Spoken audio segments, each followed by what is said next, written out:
¿Tú estuviste en Haití cuáles años? Esos años, 2018, 19 y comienzos del 20. Y es Cuando estabas ahí ya comenzaban las bandas, ¿verdad? Exacto, es en esos años que comienza el fenómeno de las bandas y que pensamos saber un dato clave, que es la infiltración de ex marines y de mercenarios llegados de los Estados Unidos. Están las noticias, se pueden googlear. ¿Haitianos o norteamericanos? En general de origen norteamericano. Haitianos de origen norteamericano. Algunos de ascendencia haitiana y otros que no, e incluso mercenarios de otros países como por ejemplo Serbia, que llegaban al país con armas, que llegaban con equipos avanzados de tecnología, de comunicaciones, y que, insisto, en ese momento que se produce la infiltración, las bandas armadas se empiezan a organizar, a empoderar y a federar, y a tener un control territorial, un armamento y una capacidad financiera que antes en el país no tenían.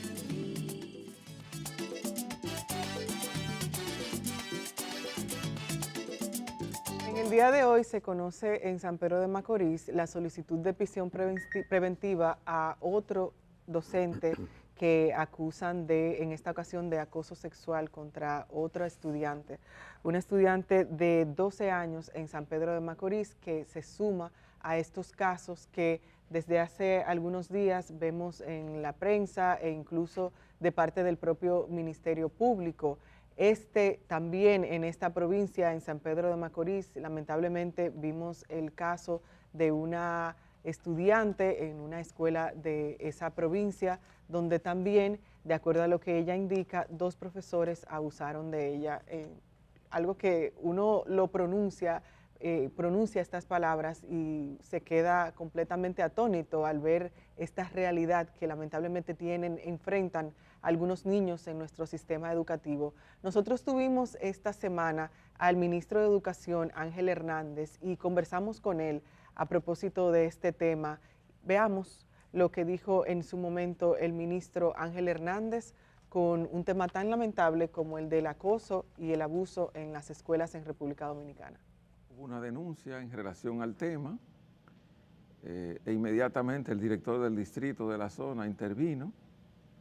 Se pudo verificar que habían algunos docentes, en particular 2 docentes, que tenían una relación impropia con una estudiante y obvio, inmediatamente el Ministerio de Educación hizo lo que debía hacer conforme a los protocolos del ministerio, que fue suspender a los 2 docentes. Y posteriormente hubo otra información que también fue objeto de investigación en el sentido de que varios funcionarios de la propia escuela trataron de esconder el hecho y obvio también fueron suspendidos, de modo que al día de hoy hay 5 personas suspendidas en ese proceso de investigación y obvio el ministerio hará lo necesario para aclarar lo que corresponde a su responsabilidad. El Ministerio de Educación es una institución muy grande, ahí trabajan 256,000 personas, de las cuales docentes de aula solamente son 124,000. Y eso obvio, en una multitud así tan grande, en donde hay también 2.050.000 alumnos, pueden ocurrir eventos de esa naturaleza. Lo único es que el Ministerio de Educación como tal tiene una política de 0 tolerancia en relación a esos hechos.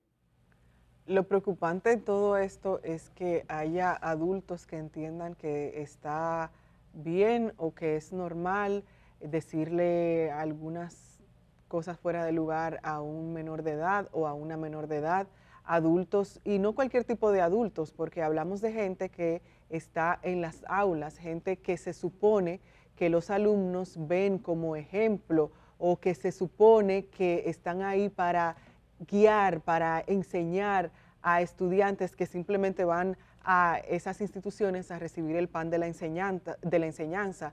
Lo penoso también de este caso es que de estos casos, en menos de una semana, varios casos. Tenemos el caso de la alumna también en otra comunidad de San Pedro de Macorís y ahora este viernes cuando se conoce esta medida de solicitud preventiva para otro caso de una alumna de 12 años. Entonces, lo penoso de todo esto es que veamos que se repite este tipo de temas aquí a nivel educativo. No es la primera vez cuando vemos profesores o personal docente que acosa o abusa de menores de edad en las aulas. Recordemos, así como olvidamos muchas cosas, no olvidemos el nombre de Esmeralda Richies, en Puerto Plata, quien fue víctima de este tipo de personas que entiende que simplemente es normal y que, no sé ni siquiera Germán, ¿qué entiende cuando un adulto, un hombre, cuando hace este tipo de eventos en una institución o cuando hace este tipo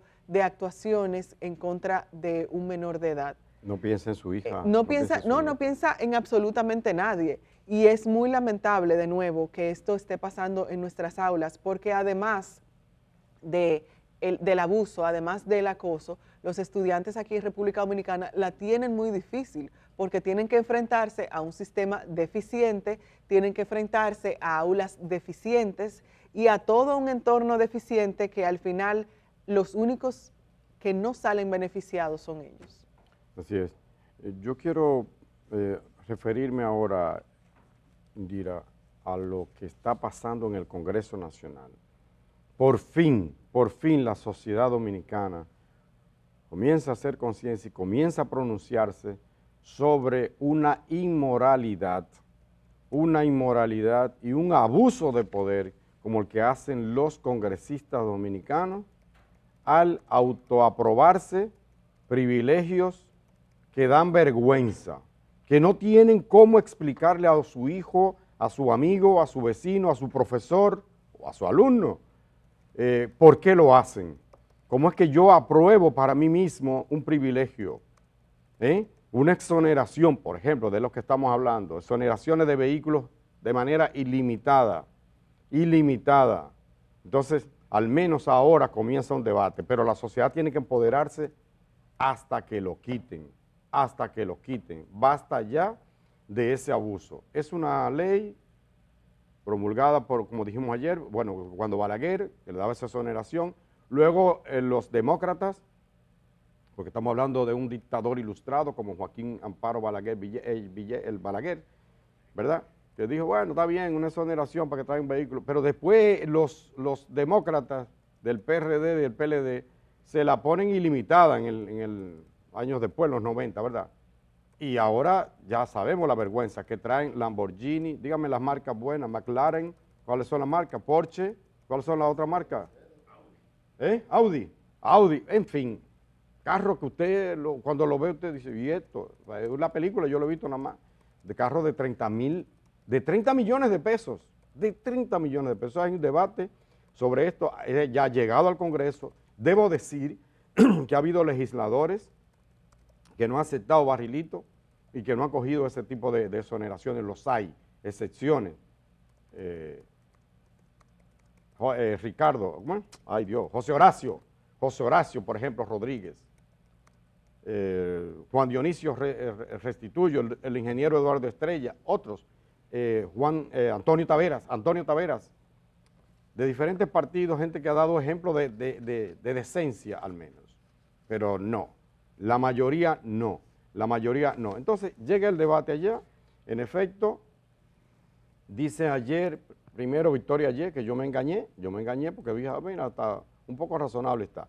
En la reforma fiscal que proponía el gobierno, se estaba dando lo siguiente, le querían poner, ya lo debatimos aquí, impuesto al aguacate, a la tallota, a la berenjena, a todo lo que usted se come, impuesto para usted. Entonces, estos señores tenían libertad para traer lo que le daba la gana y venderla además. Tú dices, no hay cuarto, pero para ellos hay. Entonces, por fin llega el debate al Congreso Nacional. Hay legisladores como Victoria Ye, que digo que me engañé, porque hablaba de limitarlo a $200,000. Pero yo saqué cuenta, yo creí que eran 200,000 pesos. $200,000, ¿sabe cuántos son? Multiplíquelo usted. 2 por 6, 12. 12 millones de pesos que quiere Victoria, y un hombre multimillonario. Y yo digo que el que no tenga cerebro y capacidad para administrar sus recursos, póngase usted, el que gane 350,000 pesos, que es lo mínimo que recibe un diputado, no es que se lo gana, que recibe, son los ingresos de un diputado mínimo, 352,000 pesos, son más, pero póngale ese mínimo. Y no sea capaz de ahorrar y comprarse un carrito, incluso nuevo, que deje eso, porque no tiene neuronas, no tiene capacidad para nada, porque si usted, profesor, maestra, enfermera, con lo que gana le puede ahorrar hasta sacar el inicial y pagar. Yo no digo que ellos tengan que hacer eso, quizás haya que buscar una forma, y además casi todo el que llega a diputado y a senador aquí tiene un buen vehículo, la mayoría lo tiene.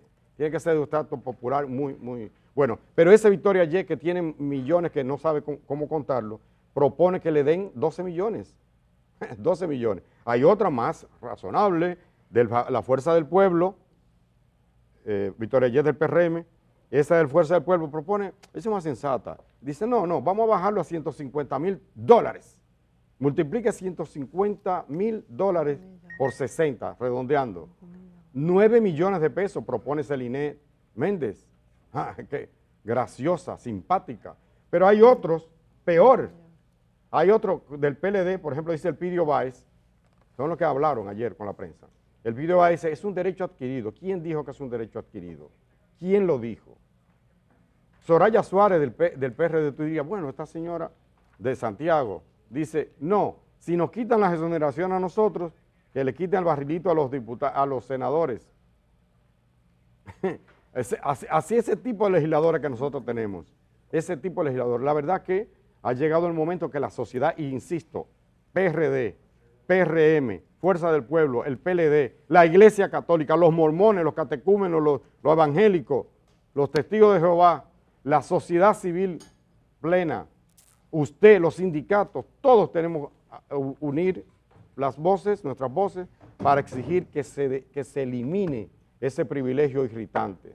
Si nos quieren sacar, apretar el cinturón a nosotros, ¿cómo que no pueden ellos dar un ejemplo? ¿Cómo que todavía tienen una seguridad social exclusiva para ellos? Y empezando por esto de los carros, de los vehículos ilimitados, que además van a parar a manos de quién sabe de quién. Empecemos por ahí, eliminando este privilegio, Indira. Pienso que la sociedad tiene que seguir con esto y no dejar ese debate a ellos.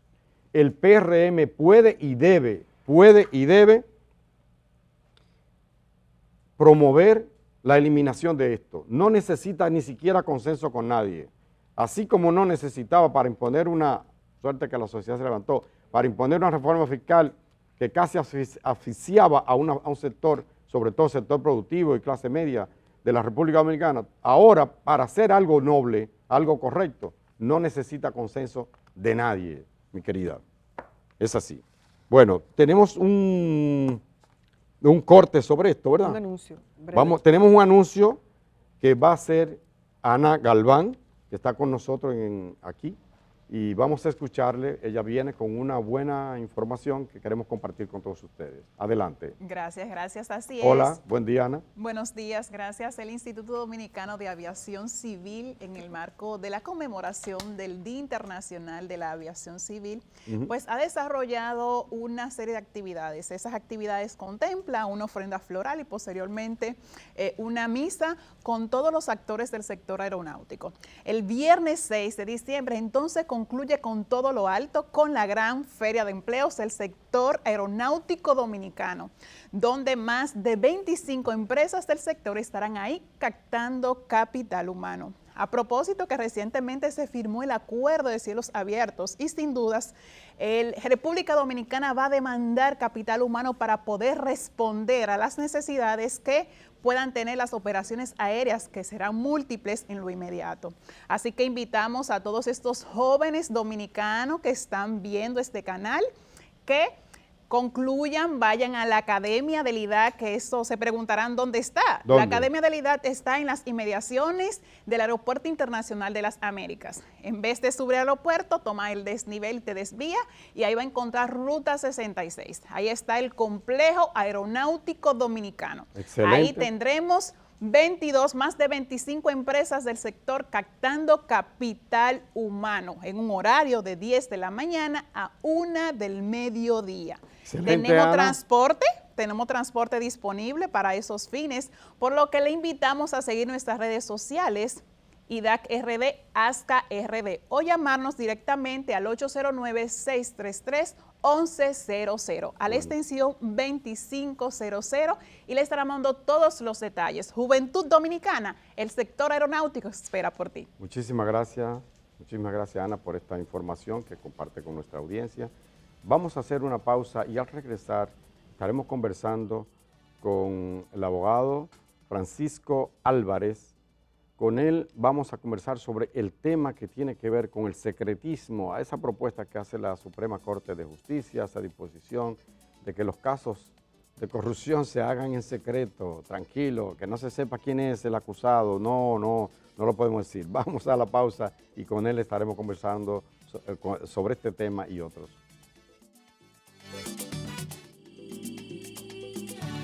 La decisión del banco, evidentemente, lo que va a incidir y acelerar todo el proceso de transmisión de la política monetaria. Esa tasa, en vez de disminuir, en los últimos meses habían aumentado. O sea, debió abaratarse el costo del dinero. Claro. Debió abaratarse, lo que hizo fue que subió. Lo que hizo fue que subió, incluso casi subió 200 puntos básicos, es decir, de un 13% hasta un 16, un 15 y algo. Entonces, ¿qué ha hecho el banco?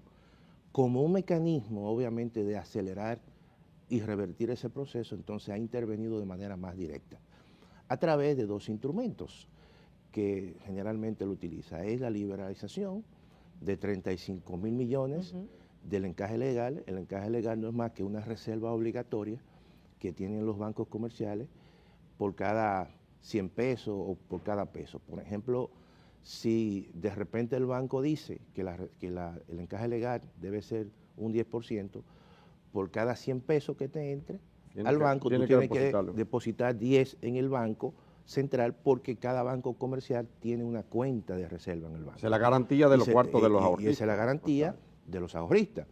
Entonces, precisamente de esos fondos, el banco le dice, mira, vamos a inducir, vamos a acelerar una reducción en las tasas de interés del mercado, para que la gente que vaya a tomar prestado no diga, mira, las tasas no suben.